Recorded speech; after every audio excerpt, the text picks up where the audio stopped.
বেঈমান কখনো অনুতপ্ত হয় না, স্বার্থপর কখনো কৃতজ্ঞতা স্বীকার করে না, আর সুবিধাবাদী কখনো কারো আপন হতে পারে না।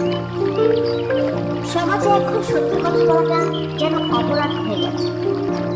হয় ঝগড়া সৃষ্টি হয়, নয়তো সম্পর্ক নষ্ট হয়। সবকিছুতে কপালের দোষ দিয়ে লাভ নেই। কিছু জায়গায় কিছু সময় মনেরও দোষ দিতে হয়। মানুষ আঘাত না পাওয়া পর্যন্ত বদলাতে পারে না।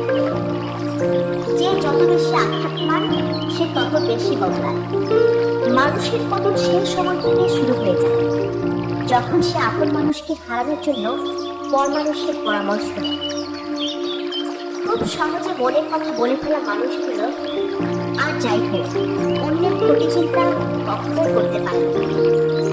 ছোটবেলায় শিখেছি, তুমি কারো ক্ষতি না করলে কেউ তোমার ক্ষতি করবে না। আর বাস্তবে শিখলাম, তুমি যার ভালো চাইবে সেই সবার আগে তোমার ক্ষতি করবে। বলতে যায়নি, অধিকার হারিয়ে গেছে, তাই বিরক্ত করা ছেড়ে দিয়েছে। জীবন খুবই সুন্দর, তাই না?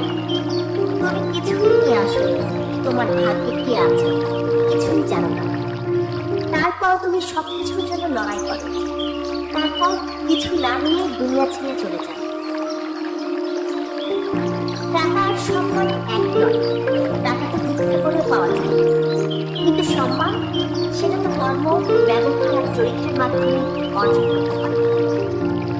আমার কাছে সেরা মানুষ তারাই যারা অহংকার করার মতো অনেক কিছু থাকা সত্ত্বেও তাদের মাঝে অহংকারে ছিটে ফোটাও নেই।